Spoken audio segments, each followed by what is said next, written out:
Is that ready? Yeah. Here we go. Hey guys, welcome to Sunday Sessions with Courtenay Pollock. We're going to continue on with this Egypt journey that he's been on, and we're excited to share the rest of that with you guys. So take it away, Courtenay. Thank you. Heidi. Thanks, guys. I'm not quite sure exactly where we left off. I'm just... There we go. Repositioning. I had to have my halo in place. No. Okay, shut up. So, one of the things I discovered on the Giza Plateau, but near the Sphinx, it was what I call the Sphinx Plateau because it's that section, was this barred, gated, and padlocked entrance to some underground thing. And it had an ancient padlock on it. It was a giant padlock, and it was completely rusted. And I said, how long since anybody went down there? And he said, oh, before me, you know. He was probably in his 40s. So it hadn't nobody been down there. It had been padlocked up and locked away, and probably it had been padlocked up and locked away before that, you know, at some other ancient time. I said, I want to go check it out. And he says, you have a flashlight or, you know, whatever, you know, I understood. I said, no. I never had any of that tools. I didn't even have a box of matches. He has a little piece of candle. I think you've already been down there. And Okay. so I said, well, I have a new padlock, and I have this new big shiny, really strong padlock, and we smashed the old padlock off, and he opens this creaky, rusted gate with these big iron, you know. It's like, seriously, what are they locking off down there? You know, the mummy? Anyway, so I got my little candle, and I go in like that, and I go into this, you know, go down between these crumbled rocks and stuff, and then there's this whole gallery of mummies. There's 16 mummies. 16 mummies. They're all, you know, laid out in two tiers. And I'm going by and looking at them. They're not in Sikara, they're not anything. They're just like mummified. I'm looking at them. I'm not poking at them or anything. I'm not going to, you know, don't want to be rude. But, you know, I'm like, wow, I feel like Indiana Jones. I don't know if those movies have been out then, but anyway, it was like, you know. And so I'm going like, 16 mummies, what? You know, so I explore the place around it with my little candle, and I find this, like, you know, little hole, and I kind of, you know, get myself down the hole, and I wriggle around and stuff like that, and it delivers me down into another tier, you know, a second tier below it. And there's 8 mummies. 8 mummies. And they're like a little better preserved, probably older, obviously, it was earlier. And a tier down, I don't know what year, we're in the year of 78 when I'm exploring this, 1978 Egypt tour.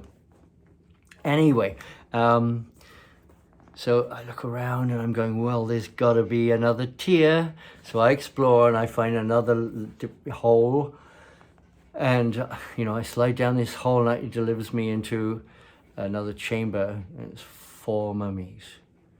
And it's, you know, they're 4 mummies in more formal stone resting places. And they seem to be in even better condition, even though the place is more tumbled in, because we're quite way down now.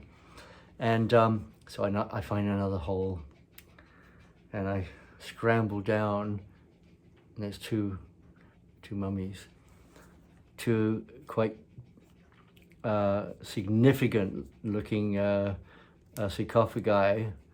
Lids are broken open, and there's mummies. And I go, okay, well, you know, all this is based upon, you know, one entity that's, you know, all this descends from. So I finally find this crumbled in thing, and I wriggle down in, and I'm into this tumbled down chamber where the roof is collapsed, and there's this giant sarcophagus, this giant black granite sarcophagus with the roof is caved in and broken one end, and but everything seems stable, and I'm able to kind of wriggle in on top of the rest of the lid, and I can look down inside.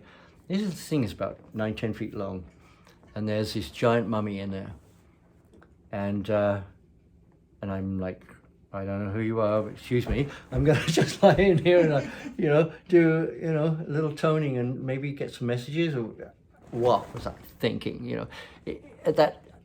I could have caved in the whole thing with resonance, but as fortune would have it, I spent some time there with this mummy, and I don't know, perhaps maybe I brought this entity back with me. There was things that happened later on that were powerful and kind of terrible, but who am I to wake up the dead? Anyway, I look at my stubble candle is like down to me. I was like, okay, I better get out of here or I'll be lost in the darkness.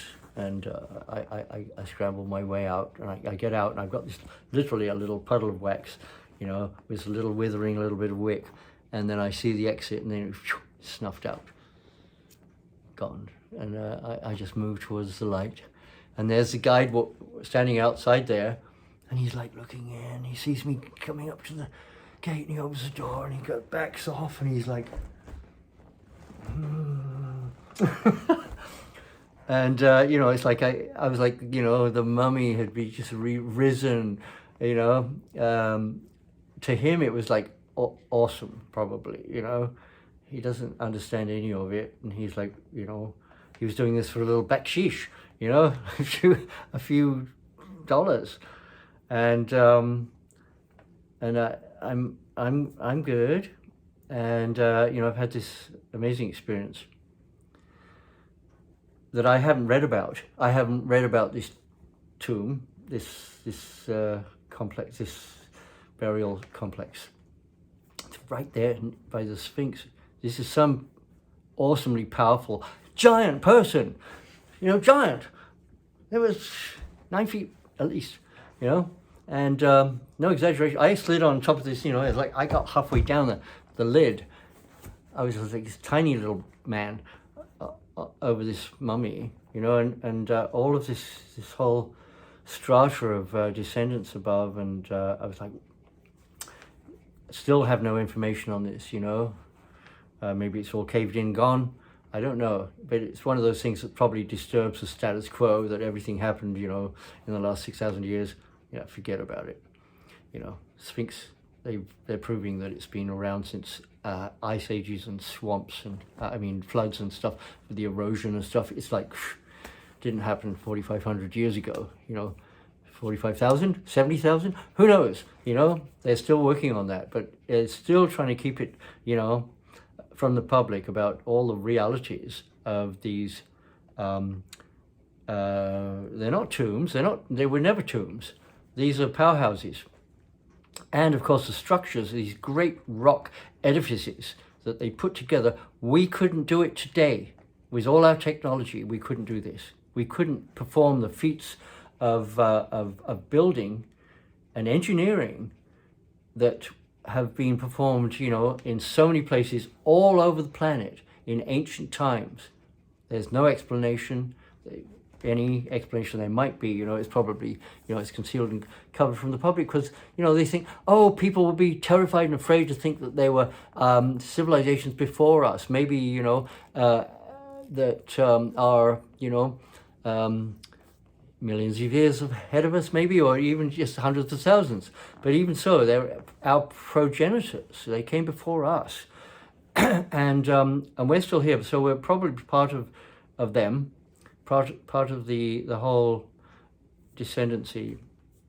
I'm digressing, of course, because you know, this is stuff that I innately feel, and I have all my life, and evidence has shown me that it's, you know, I'm exactly on point with most of it. Anyway, so I got out of there, and oh my God, that was quite the experience. So,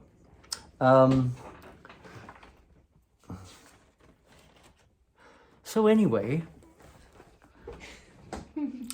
I think it was the next day or so. Ken Kesey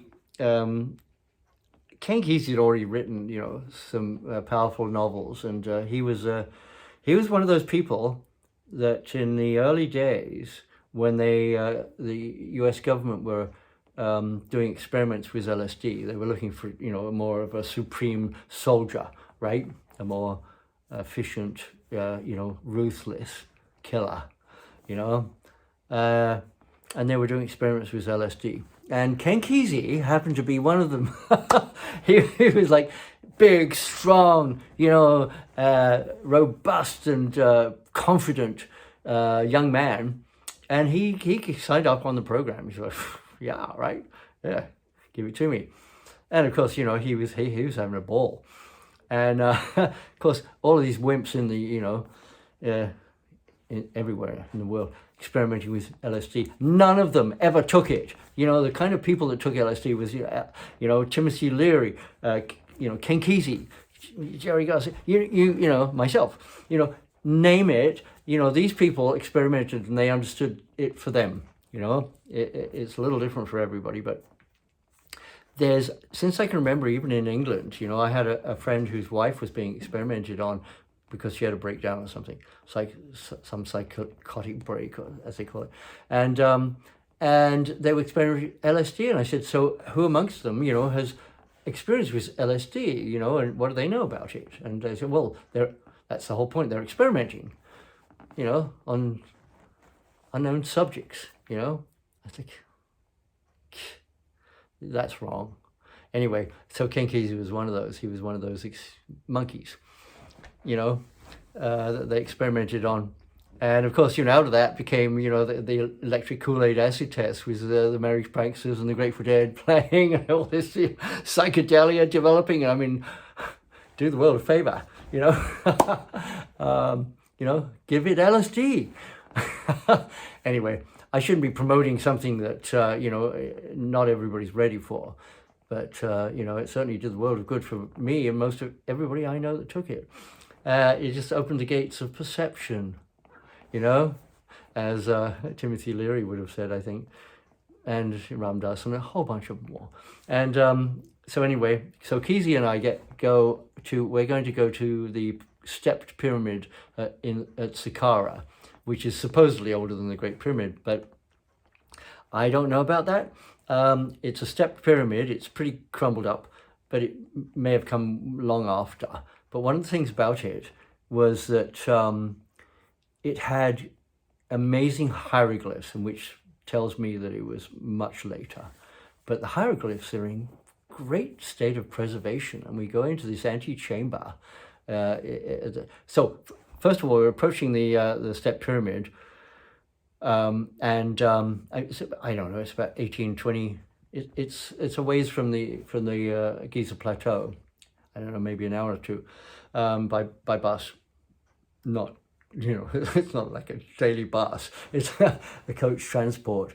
We're walking along the edge of the pyramid, and he's talking about how the pyramid builders used to just, they lived at the base of the pyramid, and, you know, you can find artifacts of their existence while the pyramid was being built and stuff like that. Now, I don't buy into the thing of, 10,000 slaves with ropes pulling at blocks, and, you know, you're kidding me, right? And being, transporting, 100-ton, there's measured at 600-ton blocks that have been transported hundreds of miles. No, they didn't drag it across the desert or on rollers or anyway, that's something else. But so he's talking about the pyramid, dwellers that are, working, and they were probably workers that, worked alongside, like, these slaves for the creator gods or whatever that was building the pyramids, and for whatever device is. And so I go, okay, and I jump off the path, and I go all the way down to the base of the pyramid, and I'm walking along there, and I stop, and I plunge my hand down up to here in the sand, and I come up with an artifact. And it's like a meteor that's like a chalice, but I can see it's meteor. It's iron and rock. And then I plunge down. I get another fragment, and he's like, "What is it about Englishmen and archaeology?" He said, "You happen on the scene, you put your arm in, you come up with something priceless." I said, "Well, I'm just lucky, I guess." Anyway, that's how our adventure there started. And then we get into this antechamber, and I'm looking at the hieroglyphs, and I can interpret them. And I'm telling him this story. I wish I could remember. I wish I recorded it, because we didn't have those devices back then, no phones or anything like that. And we had quite the adventure, and most of it, there's not much to see, and there's a little area in there. It's nothing like the Great Pyramid, but there was this amazing anteroom of hieroglyphs that were still full color, and precisely sculpted lasered into the rock, and all this color that's still brilliant after God knows how many thousands of years. And so, and then we traveled back. But this one day, I didn't get to do my hours in the sarcophagus with the toning, which was my rejuvenation, since I wasn't sleeping. And I was getting tired, and we get back finally, and I'm like, I'm sorry, I just kind of fell out, on our way back. I just got really, really tired. I need to get my fix, get up into the sarcophagus, and get myself rechecked. But I did do some yoga rest cycles, and kind of restored myself, because I had more appointments that night. And so that was the sarcophagus, Sikara trip with Kankizi, and now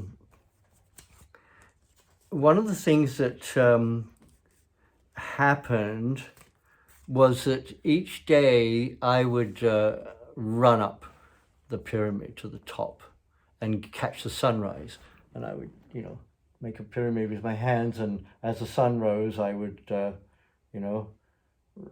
rise with it, and then I would run down the pyramid, and at the foot of the Sphinx there was an obelisk, and I'd get up on the obelisk and I would catch the second sunrise. So I had 2 sunrises every morning, and I thought that was significant somehow.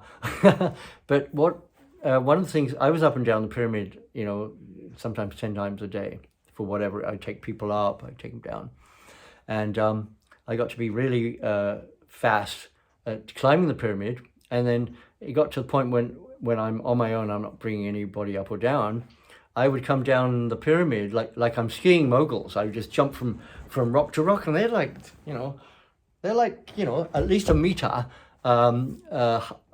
apart, high. So you're in bound. If you screw up once, you're dead.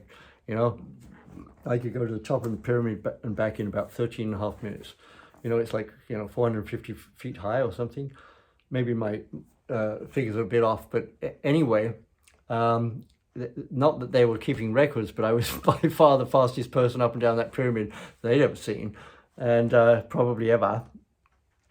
That was just because I was in good shape and young and stupid. Anyway,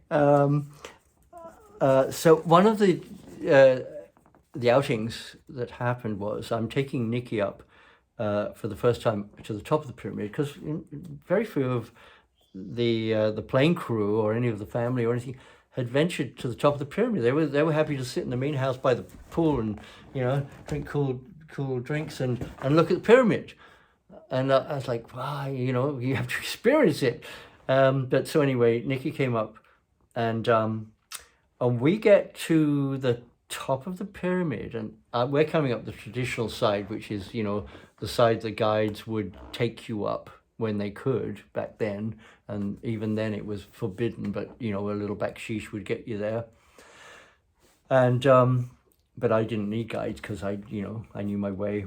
And as we get to the top, there's this other lady approaching from the other side, which is like a more dangerous side I haven't climbed yet. And this guy, lady, Zoe, yeah,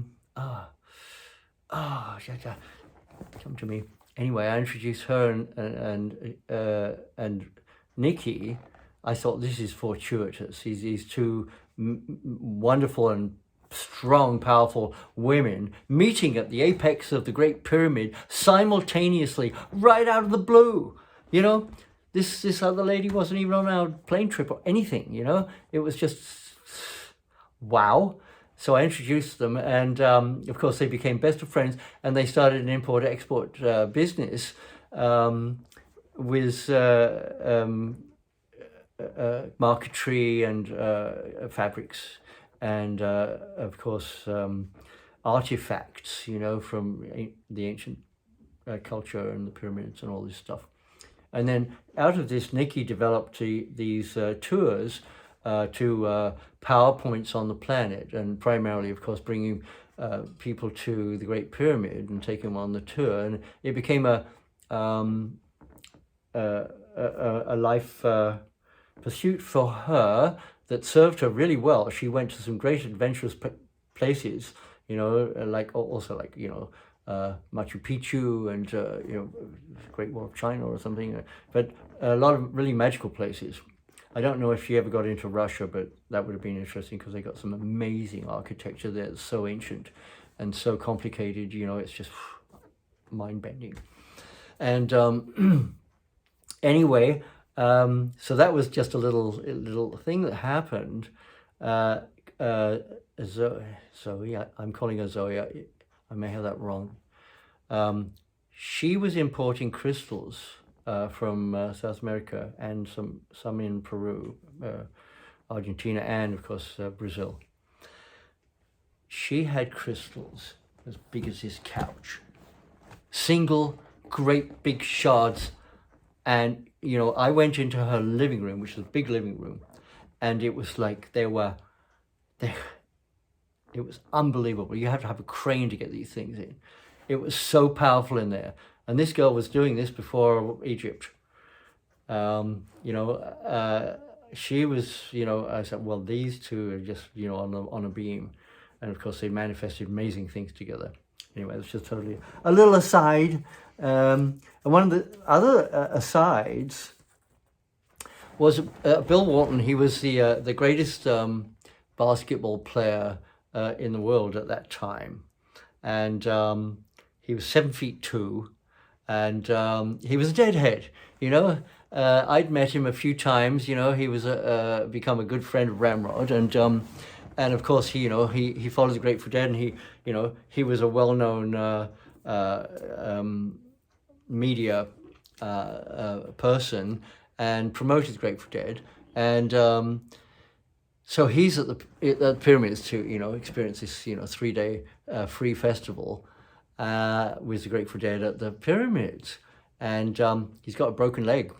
Well, he's 7'2", his leg is in a cast, and so he wants to get up to the King's Chamber, and he was like, I don't know, Courtney, how can I get up there? Because the fourth tunnel that goes up to the Grand Gallery is like, you've got to crouch down. Even a normal person has to crouch down to get up there. And I said, no worries. You're going to have to go up on your ass backwards, and I'll hold your leg. And this is what we did. We got him up the fourth passage, and then we got to the Grand Gallery, and he was able to kind of climb, and then he was able to crawl through the antechamber into the King's Chamber, and have an experience in there. And I did my toning, and he joined in,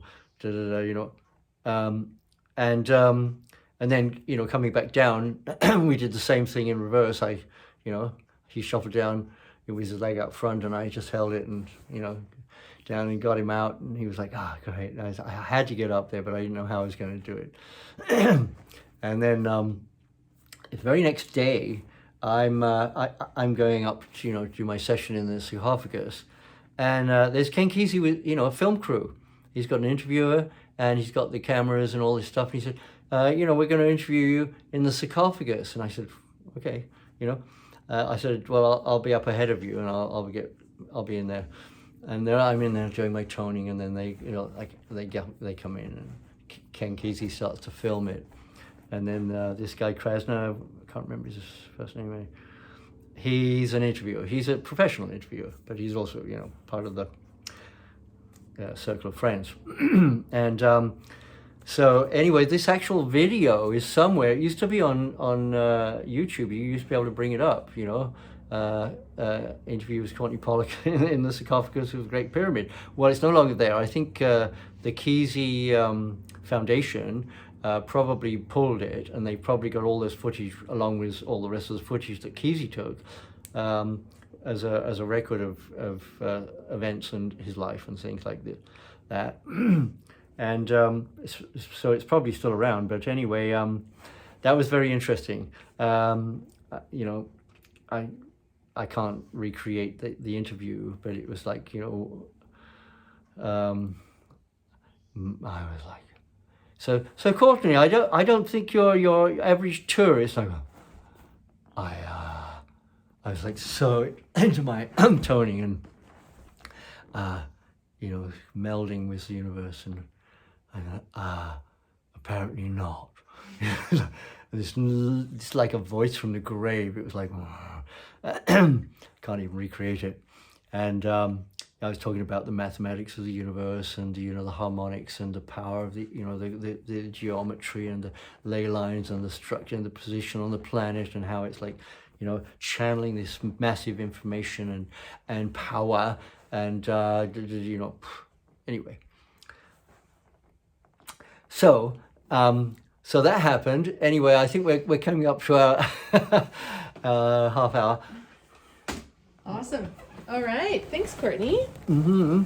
And yeah, Egypt sounds amazing. Mm. I've always wanted to go to Egypt, and the experiences you've had there is... Well, those experiences were rare, you know, at any time. And of course, shortly after, it was so difficult to get anywhere. You couldn't get private anywhere. Yeah. And I was, you know, so fortunate. Totally. Awesome. Thanks, guys. Thanks for joining. And remember, like and subscribe. We'll see you guys next Sunday. Right. Thanks. Thanks, Courtenay. Thank you, Heidi. Bye, guys. Bye.